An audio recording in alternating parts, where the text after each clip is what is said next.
Vas-y. Donc aujourd'hui, on va vous faire un talk sur Angular 2. On ne fera pas forcément une présentation générale.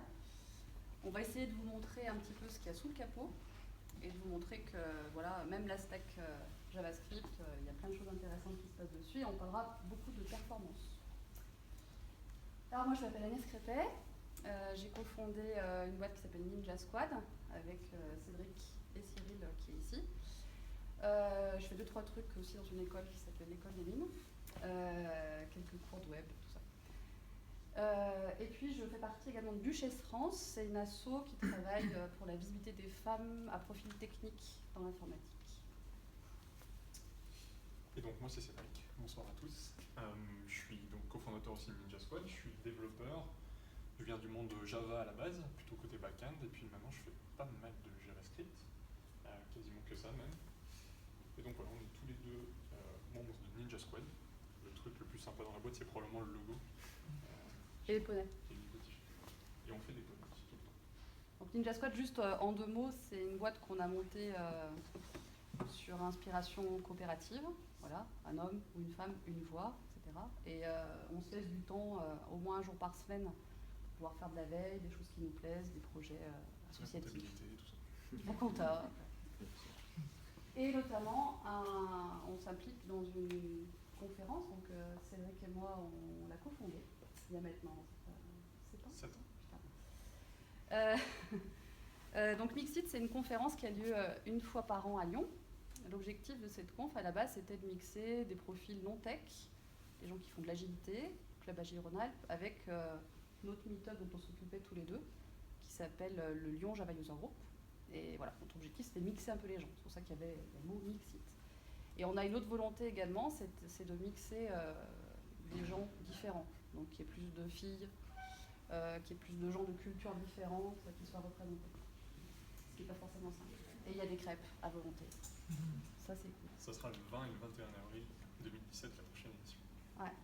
Et pour les étudiants qui sont là, sachez que vous pouvez venir gratos en étant bénévole dans la structure et voir plein de confs super sympas. On va donc parler un peu d'Angular ce soir. Je vais dire Angular d'ailleurs dans la soirée parce qu'on ne dit plus Angular 2, je ne sais pas si vous avez suivi, puisqu'en fait en début d'année prochaine il va y avoir une nouvelle version qui sort qui s'appelle Angular 4. C'est pas une blague, c'est vraiment ce qui va se passer. En fait du coup ils ont adopté ce qu'ils appellent le semantic versioning, je sais pas si... Qui c'est qui fait du JavaScript en fait dans la salle un petit peu? Je commence par qui c'est qui fait plutôt de l'Angular 1? On sait, est-ce qu'il y en a qui font? Il y en a qui font du React? Pas beaucoup. Okay. Quelqu'un qui fait de l'Angular 2 qui a déjà essayé un petit peu? Okay. Qui est payé pour en faire quelque part? Pas mal quand même. Ok. Donc on va parler un peu d'Angular, et comme je disais, il y a la version Angular 4 qui va sortir. Parce qu'en fait ils ont décidé de faire une version majeure, du coup, enfin 2 versions majeures par an. Ils vont sauter la version 3 pour une raison purement technique, que je vous expliquerai peut-être à la fin si on a le temps. Donc la prochaine version, ça sera en mars, ça sera Angular 4, et puis en septembre, il y aura Angular 5. Il ne faut pas avoir peur, parce que ce n'est pas des versions majeures comme entre Angular 1 et Angular 2 qui ont beaucoup changé. Angular 1, c'était un projet complètement à part d'Angular 2, il n'y a absolument aucun code commun entre les deux. Tandis que Angular 4, 5, 6, etc., ça va être juste Angular 2 qui continue d'évoluer et qui aura un nouveau numéro de version quand ils feront des changements importants. Donc on va parler d'Angular tout court. Pourquoi on se retrouve à parler d'Angular ici? Angular, ça a été annoncé il y a pas mal de temps, en mars 2014, et c'est sorti seulement en septembre 2016. D'accord? C'est pas très vieux en fait, ça fait pas beaucoup de temps que c'est vraiment sorti en version stable. Faut savoir que nous on s'intéressait à Angular depuis pas mal de temps, genre sur Angular 1 on doit en faire depuis 4-5 ans, quelque chose comme ça. On en a fait pour pas mal de clients. Je donne pas mal de formations pour notre boîte, et je donnais donc la formation Angular 1, et j'avais fait un support de formation qu'on donnait à nos stagiaires un peu conséquent. Et mes collègues m'ont dit, avec le travail que tu as fait là-dedans, ça serait trop dommage de ne pas le sortir comme bouquin. Donc on s'est dit, on allait en faire un petit e-book, et on l'a sorti. On ne voulait pas spécialement faire de l'argent dessus, donc en fait on l'a mis à prix libre. Les gens donnaient ce qu'ils voulaient, et puis ils pouvaient donner une partie au bénéfice d'une association. Et l'association qu'on avait choisie pour le premier bouquin, c'était Dr Souris, qui était une association qui aide les enfants qui sont à l'hôpital pour leur donner l'accès à des ordinateurs pour qu'ils puissent faire leurs devoirs, etc. Je pensais honnêtement qu'on allait en vendre 50 une fois que ma mère et mes amis en auraient acheté. Mon père et ses potes. Ma mère n'a pas acheté. Donc clairement plus. Et au final, on en a quand même, là on en est à quelque chose comme 1500 je crois, pour un e-book en français qu'on édite nous-mêmes, qu'on publie nous-mêmes que sur notre site, on était relativement contents. Qu'on écrit grâce à Skidoc, une transition magnifique pour Hubert tout à l'heure. Et donc on était relativement contents. Bref, du coup Angular on aime bien tout ça. Angular 2 est annoncé. Moi j'ai un peu de temps libre sur Ninjaspot pour faire ce que je veux. Ce qui fait que je commence à relire tous les commits qu'ils font depuis le tout premier commit qu'ils ont fait. C'est-à-dire qu'ils écrivent en fait Angular, c'est Google qui fait ça, ils le font sur un repository GitHub ouvert. Donc depuis le début, chaque jour je relis les 10, 15, 20 commits qu'ils ont fait dans la nuit pour nous, pour voir qu'est-ce qu'ils sont en train de faire. T'écoutes leur podcast? J'écoute, ouais, je fais. Voilà. J'ai pas mal de temps pour le faire parce qu'en plus à l'époque je pars avec ma petite amie faire un tour du monde pendant 6 mois tranquille. Donc du coup je continue un petit peu à bosser pour la boîte en suivant l'évolution d'Angular. Et en début d'année, du coup, on a sorti un deuxième bouquin, Deviens un ninja avec Angular 2. Même principe, il est à prix libre, et cette fois-ci, on a choisi comme association l'EFF pour soutenir leur action. Donc vous pouvez donner ce que vous voulez si ça vous intéresse. Et accessoirement, du coup, on s'est dit on allait faire une version pro, c'est-à-dire tout un ensemble d'exercices pour construire une application étape par étape. Et l'application qu'on construit, c'est une application où on parie sur des courses de poneys. D'où les poneys que vous verrez à plusieurs reprises dans la présentation. Donc voilà, ce pack pro, il est aussi disponible sur notre site. Et on va vous prendre un petit exemple pratique de ce pack pro et on va essayer de vous montrer un petit peu comment fonctionne Angular, comment ça diffère par rapport à Angular 1, pourquoi ils l'ont complètement réécrit. Et ensuite, à la fin, on parlera un petit peu performance, optimisation, tout ça. C'est un peu un talk de culture générale JS plus que vraiment focalisé sur Angular 2.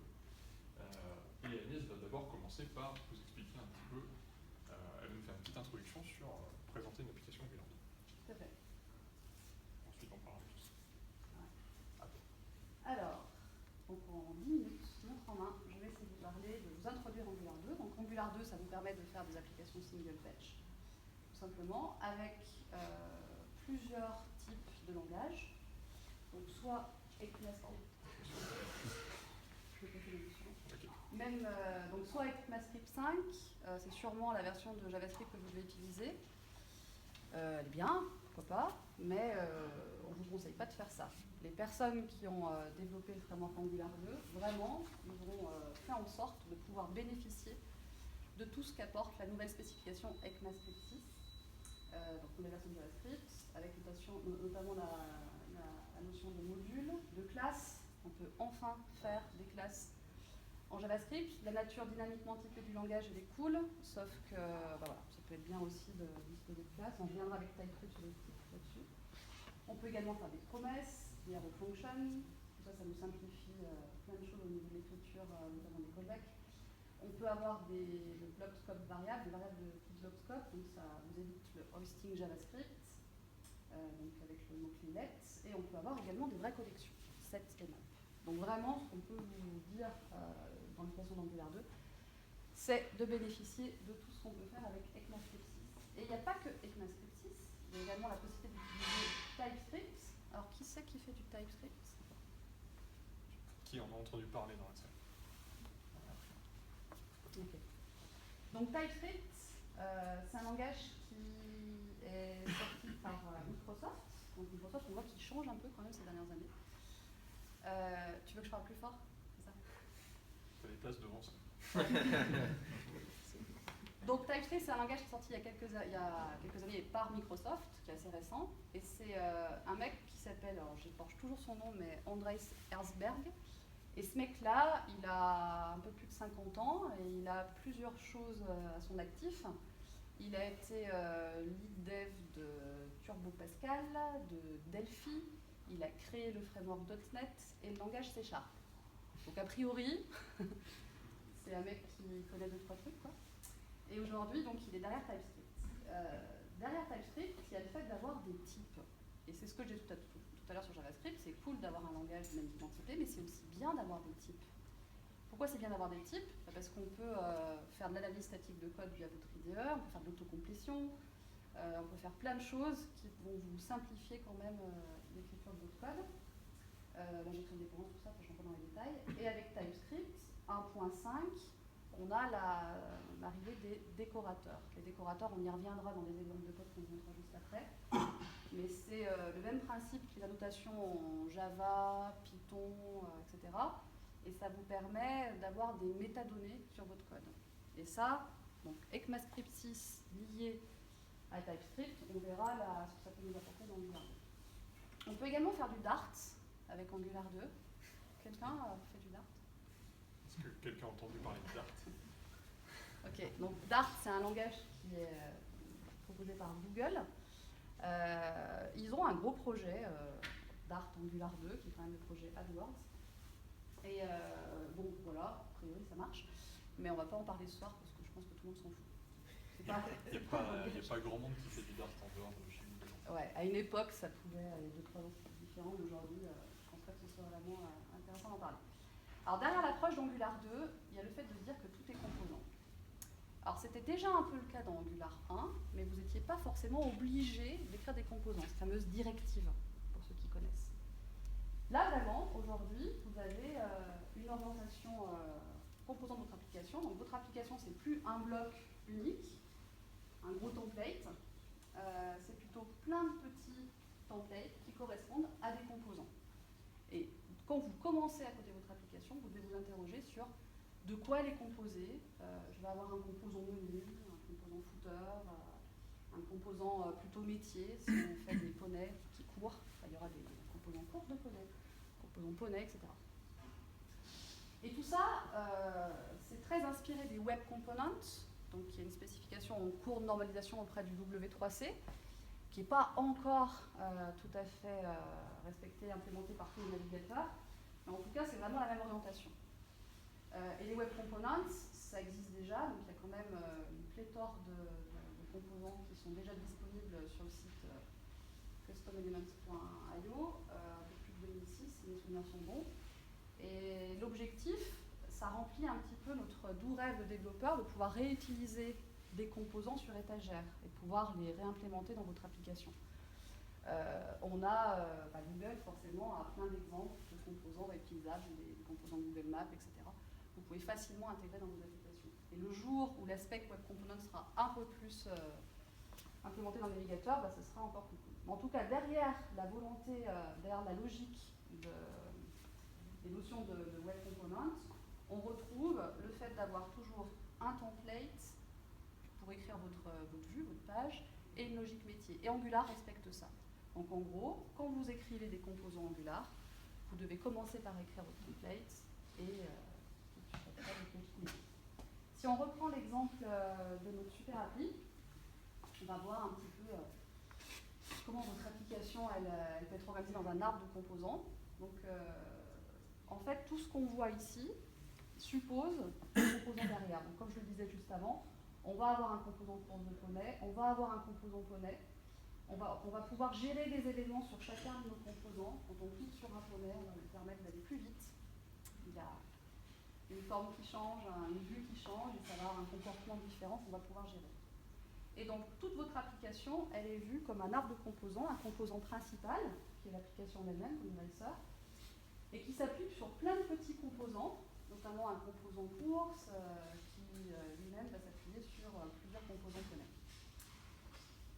Et depuis peu, dans les dernières versions d'Angular 2, la notion de module est arrivée, en tout cas ils l'ont refait plusieurs fois pour ça, et on peut même essayer d'organiser les composants de son application en différents modules, soit d'un point de vue fonctionnel ou d'un point de vue technique. En tout cas, vous avez aussi la possibilité de regrouper vos composants dans des sacs qui vont bien ensemble, quoi. Donc typiquement, vous avez un composant applicatif global, et puis vous pouvez imaginer un module d'admin où vous regroupez vos composants qui sont en lien avec votre logique d'administration. Vous avez un back-office ou autre chose. Comment est gérée la communication entre les composants? Du parent aux enfants, ils peuvent partager des données, ça c'est quelque chose qui change. On est dans un seul sens. Pour ceux qui ont fait déjà de l'Angular 1, on avait un scope qui était partagé, et du coup on verra, c'est vrai que vous en parlera tout à l'heure, mais le fait d'avoir une logique un peu différente aujourd'hui, ça va nous permettre d'être un peu plus performants, notamment sur le cycle de détection de changement, on en parlera tout à l'heure. Et quand les enfants veulent communiquer aux parents, on passe par les événements. D'accord ? Donc si on continue et qu'on regarde un peu la tête de notre premier composant, donc là on a notre composant Pony Component qui est décoré voilà, par un élément du framework core d'Angular, @component. Et dans ce décorateur, si jamais on avance sur le slide suivant. Ça c'est du TypeScript. Ouais, exactement. Et donc dans ce décorateur, donc grâce au, on peut déclarer, etc. Et dans ce décorateur TypeScript, on peut indiquer le sélecteur qu'on va pouvoir retrouver dans le template derrière, donc une balise qui va pouvoir indiquer le fait que vous voulez afficher un poney, et on va pouvoir avoir également mentionné l'URL du template. Si on continue, là vous avez un exemple de template, où vous affichez le nom de la course et le poney. Donc là c'est assez simple, vous avez donc le sélecteur qu'on a vu tout à l'heure qui est repris ici. Là on voit ce qu'on appelle de l'interpolation, c'est-à-dire que tout ce qui est entre moustaches, là, ça fait qu'on est en lien direct avec le composant sous-jacent brace, et dès que vous allez vouloir, enfin on y reviendra tout à l'heure, mais dès qu'on changera le composant, automatiquement en fait grâce à l'interpolation, votre template, votre vue changera. Si on continue dans les exemples, donc vu qu'on est dans une classe poney, on peut rajouter plein de choses, on peut rajouter des objets un peu plus complexes. Donc là on rajoute un objet poney qui va avoir un nom et une couleur. Donc pour ceux qui sont fans de Object Horseman, ça vous parlera. Donc là il a son nom qui est secrétariat et sa couleur qui est bleue. Et vu qu'on est dans un objet, on va pouvoir rajouter également une méthode getPonyImage qui va retourner une GIF. Et vous remarquez que voilà, la puissance aussi de faire des petites petites classes, vous pouvez directement mentionner l'instance en cours par l'objet list. Donc votre code il est quand même assez lisible et pas très compliqué. Et donc là, au niveau de votre template, si on revient sur la puissance de l'écriture des templates, dans un premier temps, vous voulez afficher le nom de votre poney, donc on utilise comme tout à l'heure, on vient de voir l'interpolation. Et vous allez vouloir afficher maintenant l'image sous-jacente à votre poney. Vous mentionnez tout simplement la méthode qu'on vient de voir tout de suite avant du composant, et ça marche tout seul. Donc notre poney, il est beau, il court. Et puis on va se dire, bah ouais, mais maintenant qu'on a un poney, ce qui est cool, c'est qu'on aimerait lui donner un petit comportement, lui faire changer de couleur par exemple. Et il suffit de reprendre votre composant, dans le constructeur de rajouter un setTimeout, et automatiquement, la couleur de votre poney, au bout de 3 secondes, elle va changer. Et elle va devenir orange. Voilà. Donc tout ça, c'est simplement pour vous introduire rapidement la logique du framework Angular. Le fait que ça peut paraître un peu magique, mais en fait ça n'est pas tant que ça, parce que maintenant Cédric va vous expliquer ce qu'il y a derrière cette magie. En fait, ce qui est un peu magique, c'est que juste le fait de mettre à jour dans votre code une valeur du poney là qu'on est en train d'afficher, Angular va détecter automatiquement ce changement et va le refléter automatiquement dans le navigateur. Il n'y a jamais besoin de dire à Angular, tiens, j'ai changé des données, vas-y, rafraîchis-toi. Et ce mécanisme-là, il est un peu étrange, qu'on n'a pas l'habitude. C'est ce qu'on appelle de la change detection. La change detection, en fait, ça commence tout le temps par un changement été parlé. Et c'est en plusieurs étapes, en fait. Donc, ce changement qui peut survenir, ça peut être soit une interaction utilisateur, soit tu as du code asynchrone qui s'est terminé avec un setTimeout, soit par exemple tu as une requête HTTP qui vient de se terminer, et donc tu as récupéré des résultats, tu veux en faire quelque chose. Dans notre exemple, là par exemple, c'est un setTimeout. Avec ce changement, il va y avoir une mise à jour de l'état de l'application. Donc là, nous, en l'occurrence, c'était mettre à jour la couleur du poney pour la passer à orange. Derrière, Angular va faire sa magie et détecter qu'il y a un changement. Quand il a trouvé quels sont les changements dans l'état de ton application, il va mettre à jour le DOM de ton application. Donc le DOM, c'est le Document Object Model, c'est ce qui représente en fait le HTML qui est dans ton navigateur. Donc Angular, quand il détecte un changement, il va mettre à jour la portion qui va bien dans l'application. En l'occurrence, nous, on avait la source qui était liée à une méthode qui s'appelle getPonyImage, qui calculait quelle était l'image affichée en fonction de la couleur du poney. Donc comme la couleur a changé, Angular va mettre à jour la propriété source de l'image, et c'est ce qui fait que le GIF change de couleur au bout de 3 secondes. Et donc l'image correcte apparaît. Donc cette magie, en fait, cette change detection, elle est divisée en deux sous-parties. Il y a quand est-ce qu'il faut faire cette détection, quand est-ce que le framework décide de vérifier si l'application a changé, et comment il fait pour savoir si l'application a changé. Du coup, je vais faire un petit Retour en arrière pour vous expliquer comment ça marchait dans Angular 1, dans les grandes lignes. Et ensuite, on verra comment ça marche dans Angular 2, et ça vous donnera déjà une première piste de pourquoi ils ont complètement réécrit Angular 1. Donc en Angular 1, pour savoir quand est-ce qu'il fallait faire la détection de changement, c'était qu'en fait, on utilisait tout le temps ce qui était fourni par le framework pour faire des actions asynchrones.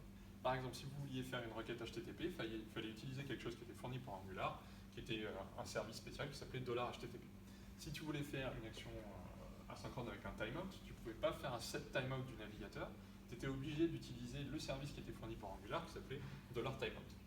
Et si jamais tu sortais du moule du navigateur, du moule du framework, pardon, d'Angular, quand tu faisais une mise à jour de ton domaine métier, il fallait du coup que tu préviennes Angular que tu avais fait un changement pour qu'il puisse rafraîchir ce qui était à l'écran. Et donc pour faire ça, tu avais une méthode qui s'appelait $scope.apply. J'ai vu quelques-uns qui souriaient quand c'est apparu, donc il y en a qui l'ont déjà utilisé. Il y en a qui l'ont déjà utilisé dans ça. Ok. Donc vous voyez ce que je veux dire, pour ceux qui en ont déjà fait un peu. Donc en fait, soit tu restais bien dans le moule du framework, et tu ne pouvais pas utiliser les API natifs du navigateur, tu étais obligé d'utiliser des choses Angular qui wrappaient ces API. Soit si tu sortais du moule, tu étais obligé de faire un point apply là, pour lui dire hey, coucou, il y a des changements qui viennent de survenir, rafraîchis ce qui est affiché.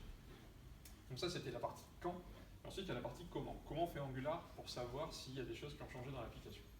En fait, il fait ce qu'on appelle un digest, qui est représenté sous une forme de boucle comme ça, parce que c'est quelque chose qu'il va faire de façon...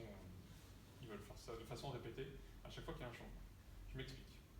En fait, tout ce qui est affiché dans l'application, dès que vous mettiez des moustaches, là, des interpolations en Angular 1, tout ça, ça crée ce qu'on appelle des watchers en Angular, c'est-à-dire qu'il allait surveiller la valeur de cette expression-là. Donc, par exemple, si tu avais un endroit qui affichait user.password ou un champ strength ou un attribut secure comme ça, il allait surveiller la valeur de ces attributs-là et quand la partie qui lui disait tiens, il y a un changement, Angular du coup lançait ce qu'on appelle son digest, il allait évaluer chacune de ces expressions en fonction du contexte à ce moment-là de l'application et regarder les valeurs qu'il avait. Donc il faisait ça une première fois pour évaluer toutes les valeurs qu'il avait stockées. Donc là on imagine que par exemple l'utilisateur il vient de taper un nouveau caractère dans son mot de passe, dans son user.password. Et donc tu avais non seulement tout ce qui était affiché à l'écran qui résultait dans ce qu'on appelle un watcher, mais tu pouvais aussi en tant que développeur écrire toi-même des watchers. Et donc, dans un watcher, tu pouvais dire, si jamais cette expression, la valeur de cette expression a changé, à ce moment-là, je veux changer telle autre expression dans mon domaine métier. Donc, en fait, tu avais des changements en cascade comme ça qui pouvaient se produire, ce qui fait que Angular, quand il calculait l'état de ton application, il allait évaluer tous les watchers, toutes les expressions qui étaient ici, et à chaque fois qu'il y avait un résultat qui changeait, il relançait du coup toute une évaluation pour voir si ça n'avait pas déclenché un changement en cascade. Là, par exemple, on voit que l'attribut strength, c'est-à-dire la force du mot de passe, elle surveillait probablement la valeur du password, ce qui fait que si le mot de passe changeait, la force du mot de passe changeait à l'itération d'après. Donc en fait, ce que faisait Angular, c'est qu'il calculait l'état de l'application, en calculant la valeur de toutes les expressions qui étaient ici. Il allait le refaire une autre fois pour voir s'il n'y avait rien qui avait changé. Et là, il y avait quelque chose qui avait changé puisque la force surveillait le password. Et il allait faire ça tant qu'il n'avait pas stabilisé l'état de ton application. C'est-à-dire tant que tous les changements en cascade ne s'étaient pas produits, tant que l'état de ton application n'était pas stabilisé, il allait reproduire ce cycle de digest, et une fois que tout était bien stabilisé, à ce moment-là, il appliquait les changements dans le DOM pour refléter à l'interface les changements que tu avais fait dans ton domaine métier. Ce comportement, donc, c'est ce qu'on appelle le digest, et cette boucle, en fait, il allait la faire au moins 2 fois, c'est-à-dire il faisait une première passe et une deuxième, et si tout se passait bien, tout était identique, donc là, il faisait les changements.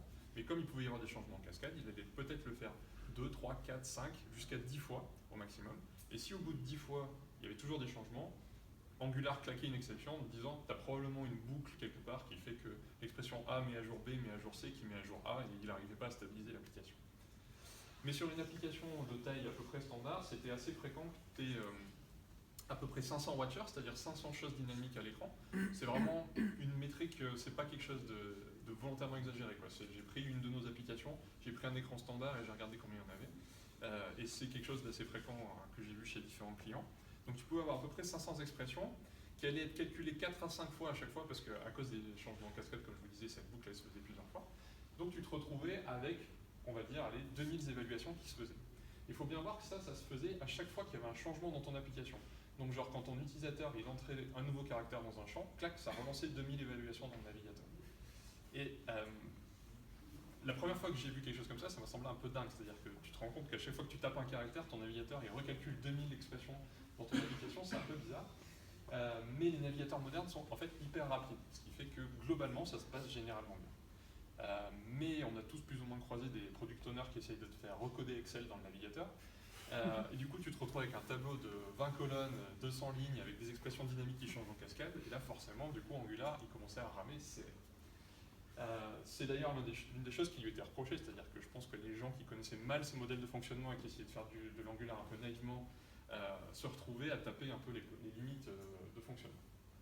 On en arrive du coup à Angular 2, Angular tout court, où l'équipe Google ayant tiré les leçons de ce qui s'était passé en Angular 1 a bien vu que les gens avaient envie de faire des grosses applications avec, qui ont peut-être plus de choses dynamiques à l'intérieur, plus de changements en cascade qui pouvaient se produire, etc. Donc ils ont un peu changé le principe de fonctionnement, aussi bien sur la partie quand est-ce que le changement est détecté que sur la partie comment le changement est détecté. Sur la partie quand, en fait, il n'y a plus besoin d'utiliser réellement le framework. Dans la petite démo que montrait Agnès, par exemple, on faisait un vrai set timeout, c'est-à-dire qu'on n'utilisait pas un service fourni par Angular ou quoi que ce soit, c'était la vraie API du navigateur qui permet de faire un traitement asynchrone.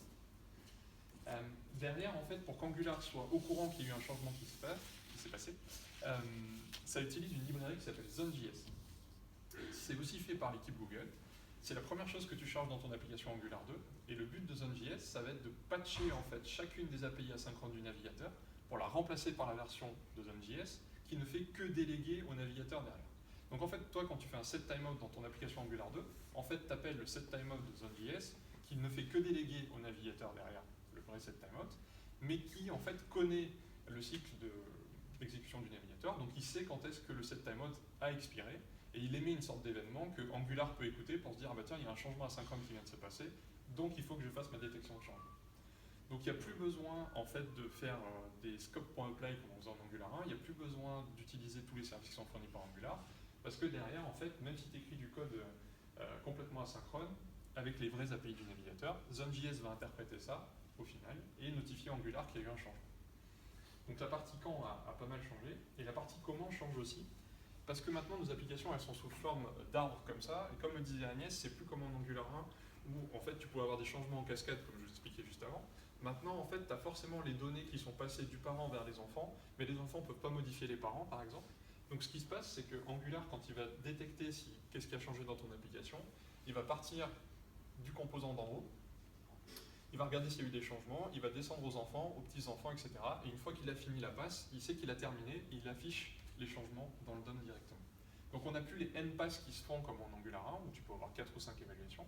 C'est-à-dire que du coup, pour la même complexité fonctionnelle que tu avais en Angular 1, tu vas te retrouver avec des temps d'évaluation qui sont 4 à 5 fois inférieurs, puisqu'il n'y a plus les 4 ou 5 passes nécessaires pour stabiliser le modèle. Ça, c'est le premier changement fondamental. Le deuxième, c'est que chez Google, ils ne savent pas trop mal faire des machines virtuelles. Par exemple, Android, ils ont complètement refait une machine virtuelle Java dessus. Chrome, qui est un navigateur Google que vous connaissez probablement, a aussi une machine JavaScript embarquée qui s'appelle V8 et qui a été complètement faite par Google, from scratch. Et du coup, Angular 2 utilise pas mal une technique d'optimisation d'exécution du code pour les machines virtuelles, que je vais vous expliquer rapidement, qui s'appelle de l'inline caching. Donc il faut voir que JavaScript, quand tu l'exécutes, en fait dans le navigateur, il s'exécute dans une machine virtuelle. C'est une machine virtuelle comme en Java, comme il en existe dans d'autres langages, comme il en existait même en Smalltalk il y a de ça 30 ou 40 ans. Et d'ailleurs, cette technique qui s'appelle inline caching, elle a été inventée par Smalltalk probablement avant que je sonne.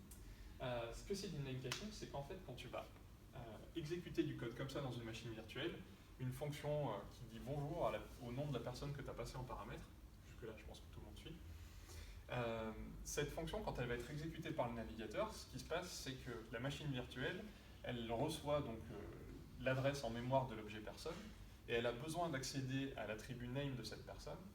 Donc dans un langage qui est dynamique comme JavaScript, elle est obligée de faire ce qu'on appelle un dynamic lookup, c'est-à-dire que si elle reçoit un objet qui est par exemple humain, donc la personne c'est un type humain, ce qui va se passer, c'est que pour aller récupérer la valeur de name en mémoire, il va falloir qu'elle parcourt les différentes propriétés de l'objet jusqu'à trouver le bon offset en mémoire qui correspond à la valeur du name. Une fois que ça a cette valeur, elle peut faire son travail de rajouter hello devant et de renvoyer le résultat.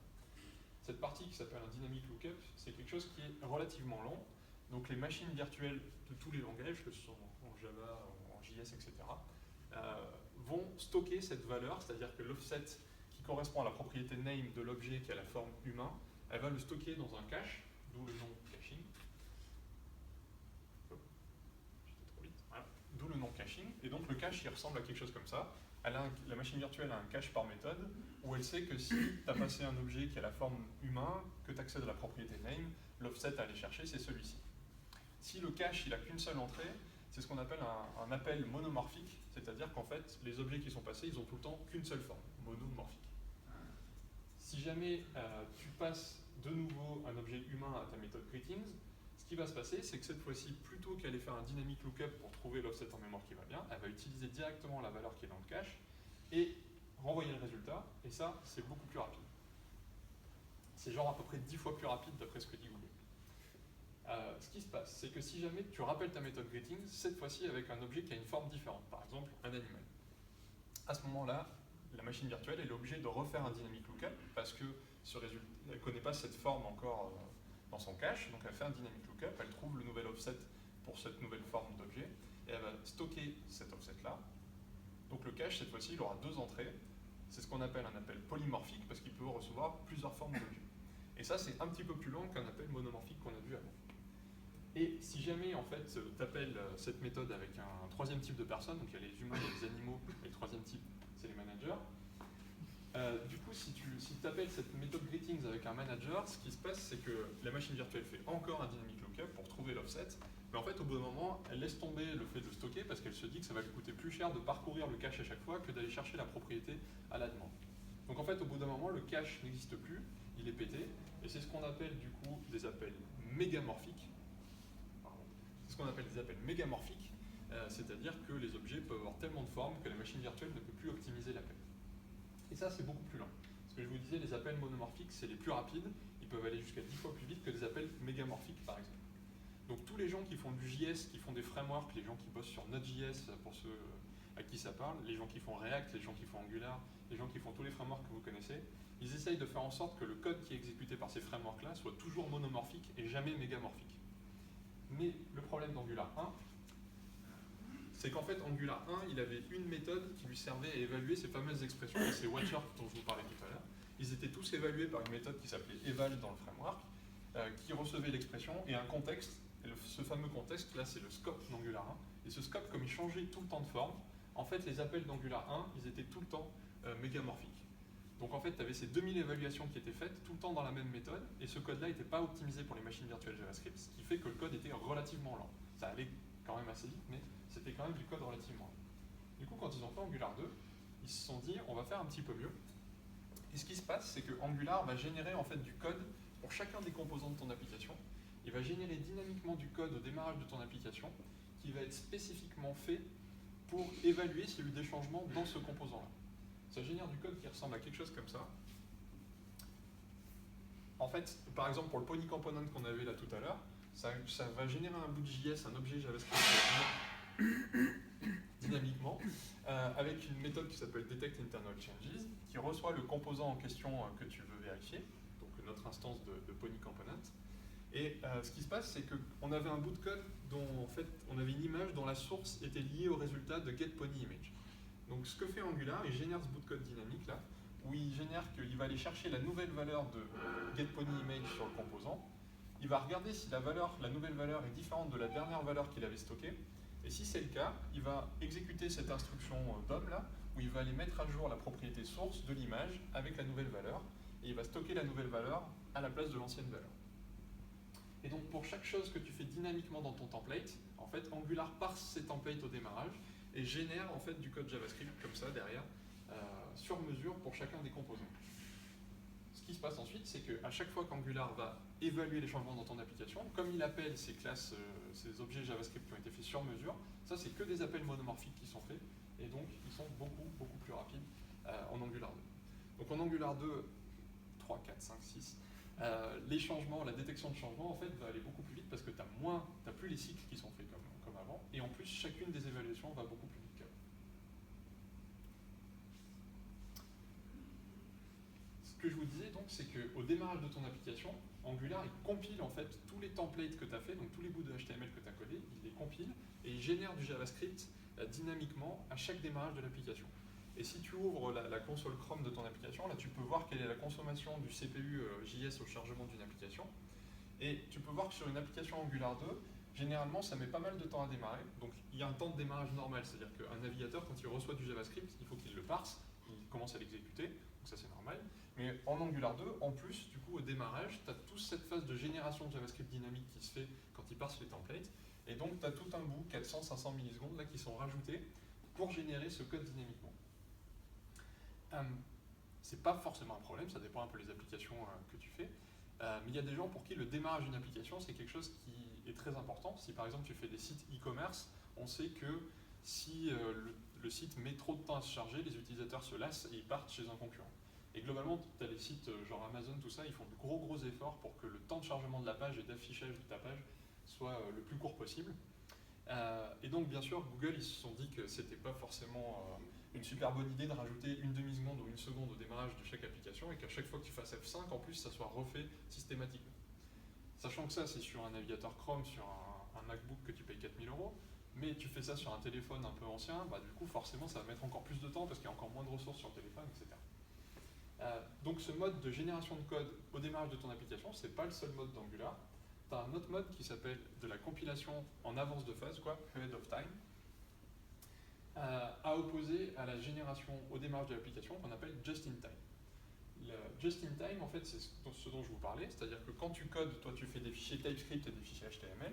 Quand tu builds ton application, tu as du JavaScript qui va être généré à partir du TypeScript.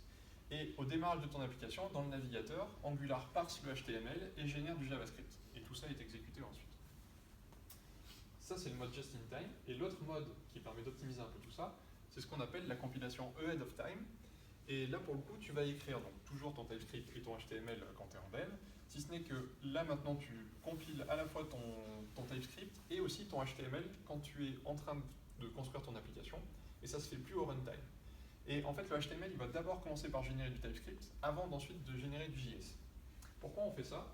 Parce qu'en fait, le TypeScript qui est généré, ça permet du coup de vérifier que ton template, tu n'as pas fait d'erreur de syntaxe dedans, parce que du coup, comme ça va générer du code TypeScript et que toi, tu as codé toute ta logique métier en TypeScript, ça va permettre en fait à Angular de voir si tu as bien utilisé les bonnes entités dans tes templates et que tu n'as pas fait une bête typo sur le nom du poney ou le nom de la méthode que tu veux appeler. Ça génère du code qui ressemble à ça, qui est à peu près identique à celui qu'on a vu tout à l'heure, si ce n'est que cette fois-ci c'est du TypeScript.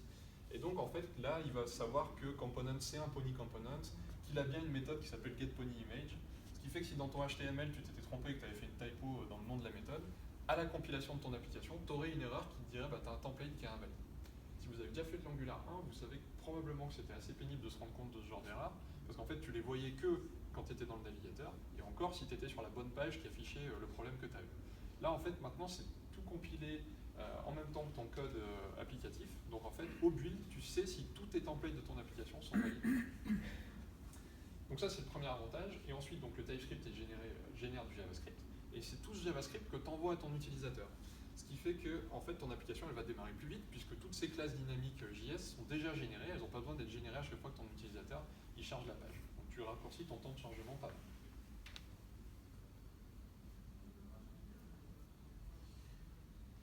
Ensuite, je voulais vous parler juste un petit peu de packaging pour vous montrer un autre avantage que ça peut avoir.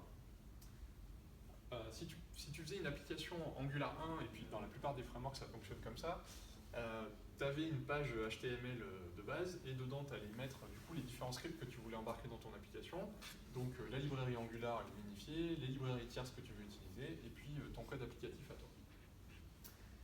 Dans les frameworks JavaScript modernes, ça fonctionne de façon un petit peu différente, parce que Agnès vous l'a dit rapidement tout à l'heure, mais maintenant JavaScript, depuis la nouvelle spec là, qui est sortie l'année dernière, a ce qu'on appelle un mécanisme de module, c'est-à-dire que tu peux faire des imports-exports dans tes fichiers. Donc en fait, chaque bout de ton application va être un module et tu vas les inclure de bout en bout. Donc ton application, elle ressemble un peu à un graphe comme ça, c'est-à-dire que tu as un fichier principal de démarrage de ton appli qui va importer des choses, qui vont elles-mêmes importer des choses, et ces imports, ils vont aussi avec Angular, c'est-à-dire que certains de tes fichiers ont besoin de choses qui sont données par Angular, comme le décorateur component que montrait Agnès tout à l'heure. Du coup, ça veut dire que ton application JavaScript, elle a peut-être 100 ou 150 fichiers qui sont chacun des modules et qui chargent eux-mêmes d'autres fichiers JavaScript derrière. Si tu essayes de charger ça dans ton navigateur directement, tu te retrouves avec ce phénomène de chargement que vous avez peut-être déjà vu, c'est-à-dire qu'en fait, si tu ouvres la timeline de chargement de ton application, tu vas voir que tu as le premier fichier qui est chargé. Une fois qu'il est chargé, comme il y a des imports dedans, ça va déclencher le chargement d'autres fichiers JavaScript qui eux-mêmes vont déclencher le chargement d'autres fichiers, etc. Donc tu as un chargement en cascade comme ça qui va s'effectuer. Et quand tu es en local sur ta machine, ça va relativement vite, mais évidemment, dès que tu rajoutes du réseau là-dessus, le chargement de ton application, s'il faut que ça charge 200 fichiers bout à bout comme ça met pas mal de temps. Donc on ne fait pas ça maintenant sur les applications JS modernes. Avant d'envoyer ces 200 fichiers à ton utilisateur, on fait ce qu'on appelle du bundling. Et le bundling, sa responsabilité, c'est de prendre tous les bouts de ton application et de faire un gros bout de JavaScript qui les contient tous déjà dans un même fichier. Il les remet dans le bon ordre. Et surtout, ce qui est intéressant, c'est qu'il va faire ce qu'on appelle du tree shaking. C'est-à-dire que si dans ton application, tu n'utilises pas certains bouts du framework Angular, par exemple, tu pourrais très bien faire de l'Angular juste pour avoir une partie dynamique dans ton application, mais pas du tout utiliser la partie gestion des formulaires qui est fournie dans Angular. Du coup, le package que tu vas faire, il va contenir juste le code dont tu as besoin et le code d'Angular dont tu as besoin. Il n'y aura pas toutes les parties d'Angular que tu n'utilises pas dedans. Alors que quand tu faisais une application Angular 1, tu embarquais toute la librairie, quelle que soit l'utilisation que tu en faisais. Que tu utilises 1% ou 99% des fonctionnalités, tu envoyais quand même la totalité de la librairie à ton utilisateur. Et comme on est toujours dans un monde web où on essaye de faire des pages qui se chargent le plus vite possible et qui consomment le moins de ressources possible, le moins de bandes passantes possible, on essaye de faire des tout petits fichiers JavaScript. Et donc ce côté tree shaking, là, qui va prendre que les parties nécessaires de ton application, ça fait des bundles qui sont un peu plus petits.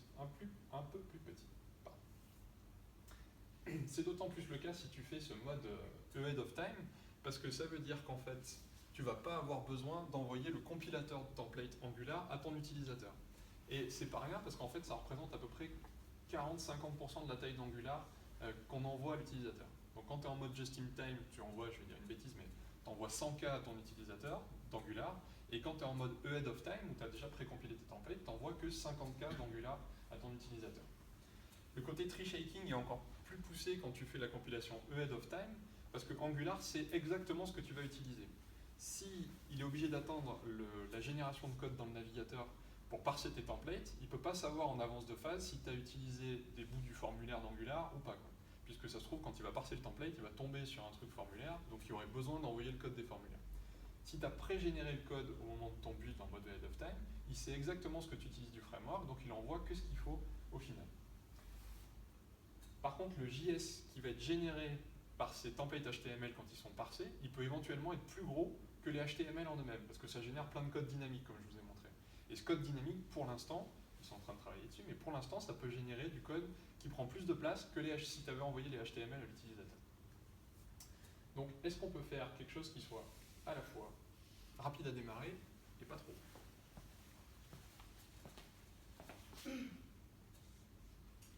Donc on revient sur le schéma initial où on a notre application sous forme de module avec tous nos composants, etc. On va essayer de prendre un exemple où on a une interaction de l'utilisateur avec notre application. Donc l'utilisateur va vouloir accéder à notre application, donc la racine de l'application. On lui envoie l'index et on va avoir ce gros bundle qui va être finalement pas si petit que ça avec l'intégralité de l'application. Ça, c'est la première chose qui se passe. Si jamais on se met dans un mode de pensée où on se dit ouais mais moi j'aimerais bien qu'en fonction des modules que j'ai écrits dans mon application, on a dit tout à l'heure qu'on pouvait faire des modules, avoir dans une application un ensemble de composants qui soit juste en charge de l'administration par exemple, ou juste en charge d'un pan fonctionnel, on pourrait se dire ce serait quand même vachement cool qu'on ne charge pas typiquement le module d'administration si c'est pas nécessaire, si l'utilisateur ne clique pas sur le fait d'accéder aux écrans d'administration. Ben ça, grâce au routeur Angular 2, ça va être possible. Parce que dans l'écriture du routeur, c'est vrai que tu es bien placé quand tu regardes tous les commits au mois d'août pour voir qu'ils étaient en train de réécrire à fond ce routeur pour justement pouvoir prendre le bénéfice des modules. Et donc dans le routeur, on peut facilement faire le lien entre ce que le module où on veut aller et l'ensemble de composants qui est sous-jacent. Donc ça veut dire que quand l'utilisateur va interagir avec votre application, il va toujours accéder via la racine à l'index HTML et à un bundle qui correspond Et quand il va, admettons, on est dans un use case où il va cliquer sur une fonction d'administration, à ce moment-là, on va lui renvoyer juste le bundle qui correspond au module d'administration. Et si jamais il ne clique pas sur ce bouton-là, du coup, le bundle sous-jacent aux fonctions d'administration ne sera pas chargé. Et donc, c'est vachement cool. Pour ceux, typiquement, pour l'utilisateur qui n'est pas administrateur et qui ne va pas cliquer dessus. Donc, on est dans un mode de pensée où on va avoir non pas un bundle, certes optimisé, mais finalement pas si petit que ça, mais plein de petits bundles. Ça, c'est possible grâce au builder sous-jacent à Angular API qui nous permet de construire des applications. Et on va aller plus loin même. Alors maintenant, avec Angular 2, vous pouvez même avoir une stratégie de préloading. C'est-à-dire qu'on peut imaginer la même chose que tout à l'heure. L'utilisateur se connecte à l'application, on lui renvoie le bundle applicatif, mais on vient de choper l'info suivante. Tiens, votre bonhomme, c'est un administrateur. Il a un profil particulier, on sait que c'est Cédric Exbriac, qu'il est administrateur de cette application. Et bien à ce moment-là, on va préloader le module, le bundle sous-jacent aux fonctions d'administration de notre application. Et du coup, en fait, quand il va vouloir accéder à l'ensemble des composants sous-jacents à l'administration, le bundle aura été chargé juste après. Donc c'est vraiment plutôt sympa. On espère que l'application, que notre présentation vous aura permis de pouvoir un peu plus comprendre ce qu'il y a derrière les mécanismes de détection de changement. En tout cas, ce qu'on peut dire, c'est que vraiment les personnes qui ont bossé sur le framework et la refonte de cette deuxième version d'Angular, ils ont vraiment mis le paquet là-dessus. Donc Cédric vous a parlé de ça. On vous a parlé de tout un tas d'autres trucs qui vous permettent d'optimiser réellement les performances de vos applications web. On vous remercie pour la présentation. Ce qu'on vous propose également, c'est grâce à ce discount code que vous voyez affiché, de pouvoir bénéficier de 30% de réduction sur notre pack pro. Et si vous avez des questions, on est tout disposé à y répondre. Merci.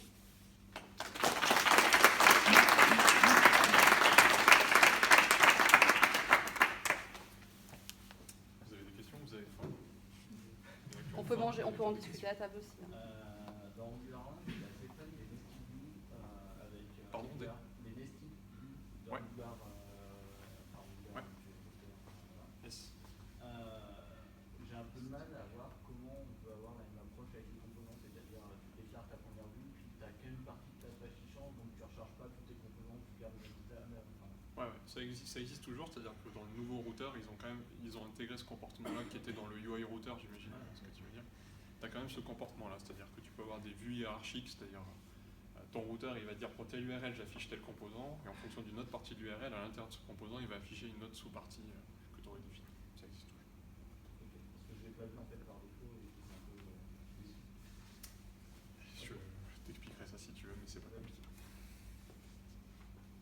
Quelqu'un d'autre a une question? Public de team. Au GeoJS, lundi, on en a donné cette phrase-là, on s'est fait défoncer. 45 minutes de questions. On a terminé. Donc c'est cool aussi l'interrogatoire question pour manger. En termes de fonctionnement interne, comment il se situe, mais est-ce qu'on est sur un fonctionnement identique avec du React, avec du Vue.js, ou ils ont quand même, parce qu'ils sont arrivés, Angular 2 arrive entre guillemets en retard par rapport à React et Vue par exemple. Est-ce qu'ils arrivent avec des nouveautés hyper intéressantes que tu as présentées, ou c'est déjà des choses qu'on retrouvait avant dans les autres, on va dire, frameworks modernes de cette génération-là? C'est une bonne question. En fait, le comportement est vraiment différent. C'est-à-dire que React et Vue, par exemple, ils utilisent ce qu'on appelle du virtual DOM. C'est-à-dire qu'en fait, pour eux, à chaque fois que tu as un changement dans ton application, déjà, il faut le dire explicitement au framework. C'est-à-dire que, par exemple, en React, tu as une méthode qui s'appelle setState. Donc, à chaque fois que tu fais un changement, tu appelles le setState pour dire au framework, tiens, j'ai fait ce changement-là. Donc, tu n'as pas le côté détection magique d'Angular, c'est plus explicite. Par contre, du coup, ce que fait React, c'est que, par exemple, il va repasser tous tes composants, il va les régénérer tous en entier à chaque fois, d'accord? Et il génère ce qu'on appelle il ne va pas écrire ces changements directement dans le DOM, il va les écrire dans un virtual DOM qui a une snapshot du DOM qui était affiché avant. Il regarde avec le nouveau DOM ce qui s'est passé, et en gros, tu as deux graphes qui sont créés. Tu as le graphe des anciens composants, des anciens nœuds HTML qui sont créés, et le graphe des nouveaux nœuds.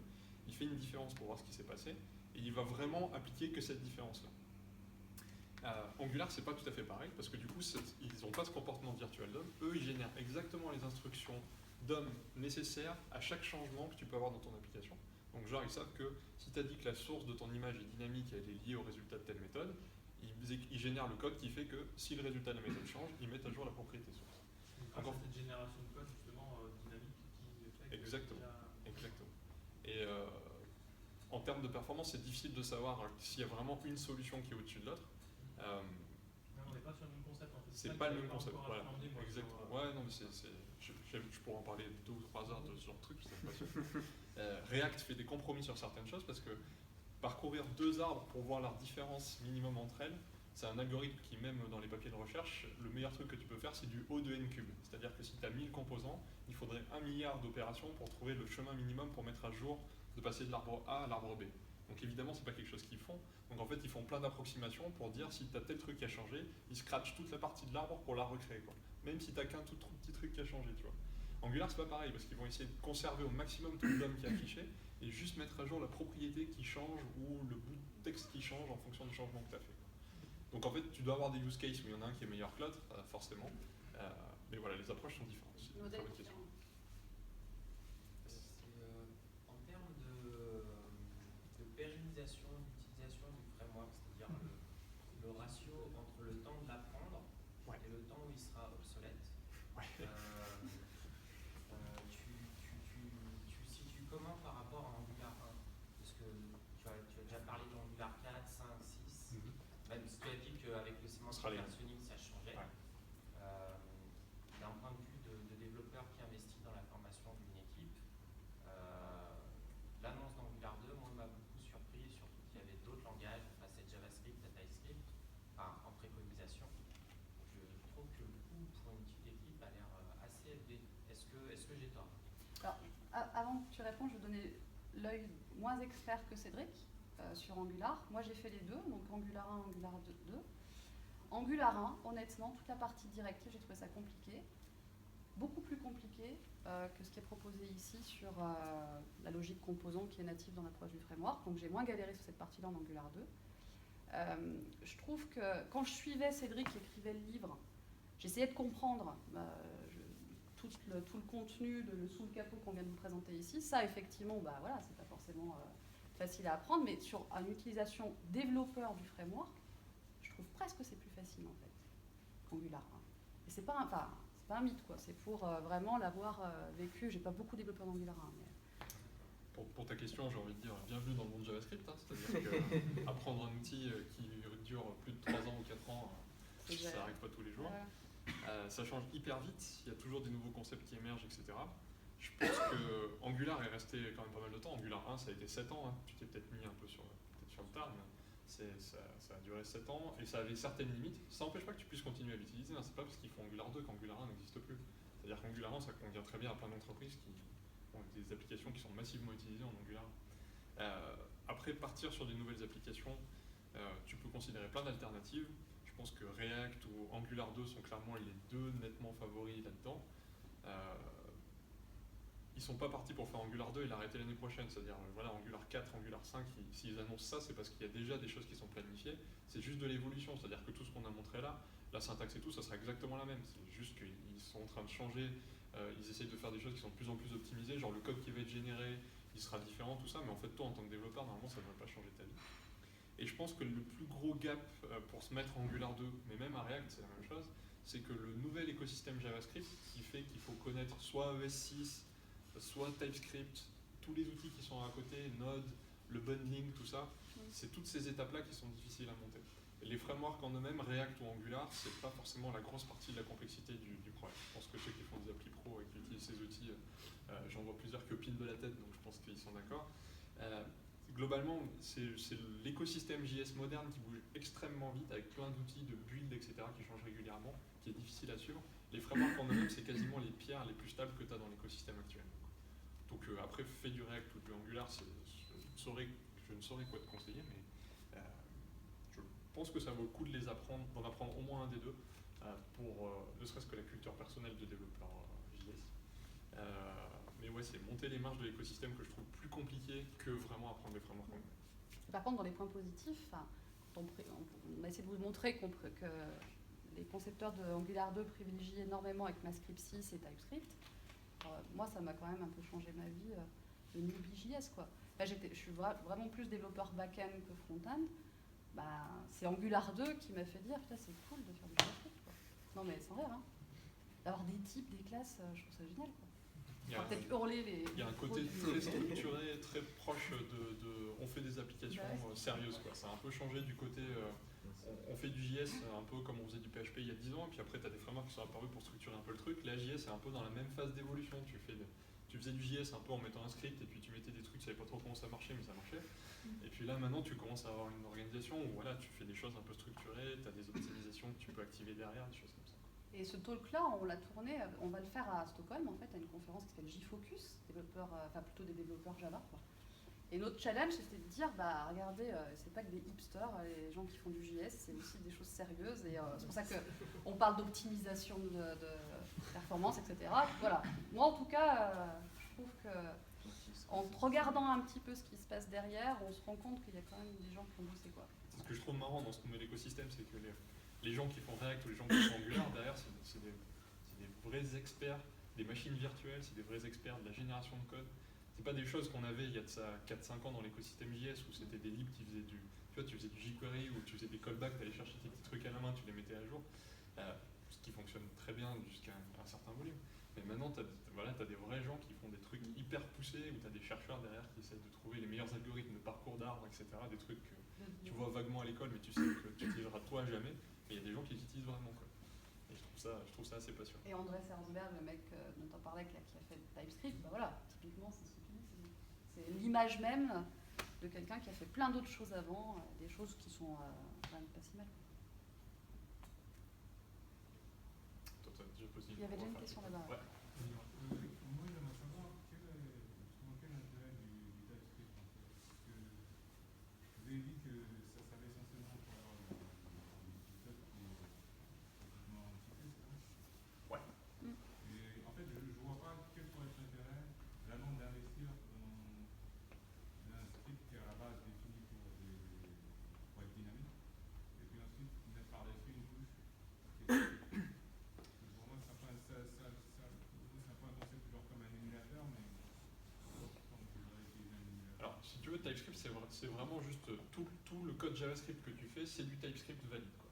Si ce n'est que TypeScript, tu peux en plus donner des indications pour dire telle variable ou tel champ de ma classe, il a tel type.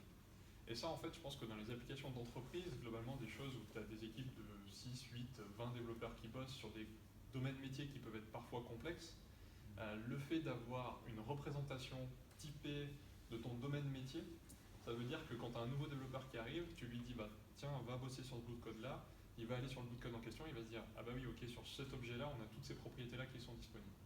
En termes de maintenabilité des applications, je pense que tous ceux qui font du JS depuis pas mal d'années savent que c'est compliqué de maintenir des grosses applications JavaScript, parce que ce côté dynamique fait que tu as très peu de garanties que quand tu modifies un bout de code, tu pètes pas quelque chose ailleurs.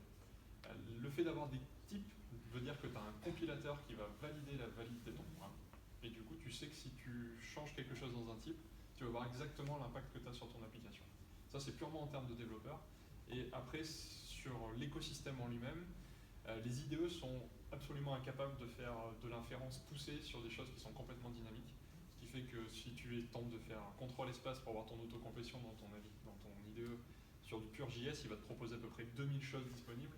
Parce qu'il ne peut pas savoir, quoi. C'est tout dans l'espace global, donc globalement, tu as accès à tout. Tandis que si tu fais du TypeScript, tu as vraiment un contexte, tu as un type, il sait exactement ce qu'il peut te proposer. Et ça, c'est pour l'IDE, mais tu as aussi tous les outils d'analyse statique qui ensuite peuvent se mettre en marche, où ils sont capables de te dire si tu utilises bien ton code, et ils sont capables de faire des études beaucoup plus poussées sur le flow de ton code par rapport à l'utilisation purement dynamique. Je sais pas, moi, ça m'a pas... Je suis désolé, je peux pas faire mieux que ça. Mais...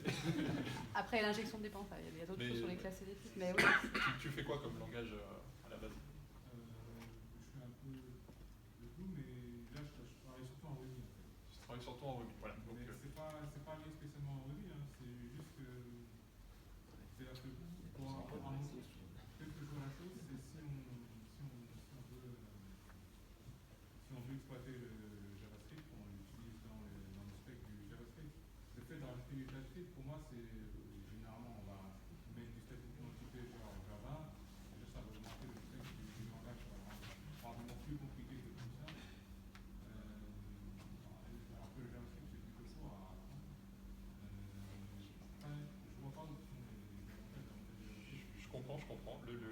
Je pense que le côté dynamiquement typé contre statiquement typé, c'est un débat Oui, qui c'est un débat qui dépasse. depuis Et ça 30 ans. passe Hein.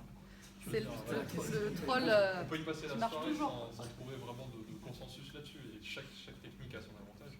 Je pense que sur les gros projets, c'est peut-être, tu vois, quand tu fais du JS sur une petite appli avec 2-3 personnes, c'est complètement possible d'en faire en full JS. On en fait depuis des années, il n'y a aucun souci.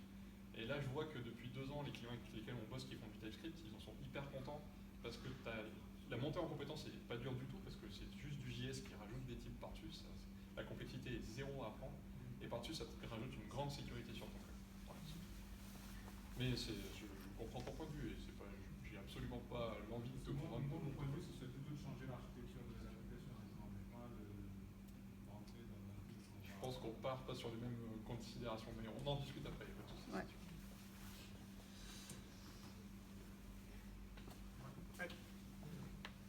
Moi j'avais une question sur l'écosystème. Moi j'ai fait du Angular 1 pendant 2 ans et demi et quelques.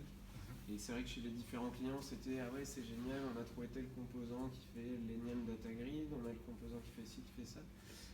Question un peu difficile, est-ce que tu saurais dire à peu près sur Angular 2 maintenant ce qui est disponible en termes de composants sur internet? Est-ce qu'on est à 50% de ce qu'on avait sur le 1 dans la communauté? Est-ce qu'on est à 20, 70? Parce que je sais qu'il y a eu un énorme engouement en termes de livres, de formation, d'articles quand la version 2 a commencé à émerger. Est-ce que les gens ont tout de suite commencé à faire des composants? C'est une bonne question. C'est un peu difficile à jauger. Hein, je peux te le faire un peu au dos. Ouais, voilà. En termes de purement composants graphiques, quand même, il y a 2 gros efforts, on va dire. Il y a Angular Material, qui est l'équipe Google officielle qui essaye de faire des widgets qui soient dans l'esthétique Material Design, pour ceux à qui ça parle. Et tu as l'équipe qui s'appelle qui fait le projet NG Bootstrap, qui est justement du coup la librairie Bootstrap que vous connaissez peut-être, CSS, où justement ils font des widgets graphiques comme ça. Ces 2 librairies ne sont pas finies, donc il y a certains composants qui ne sont pas dans l'une ou pas dans l'autre, tu n'as pas de solution qui soit 100% couverte. Après tu as plein de petits composants qui sont faits par plein de développeurs, qui ont des niveaux de maturité divers, c'est-à-dire qu'il y en a qui ont vraiment suivi les évolutions d'Angular et qui du coup sont prêts depuis les 2 derniers mois. Angular est sorti littéralement il y a 2 mois, hein, donc on est vraiment sur un truc encore neuf, mais il y en a qui ont suivi l'évolution et tu as des composants qui sont prêts, tu en as d'autres qui ont été plus ou moins abandonnés au milieu.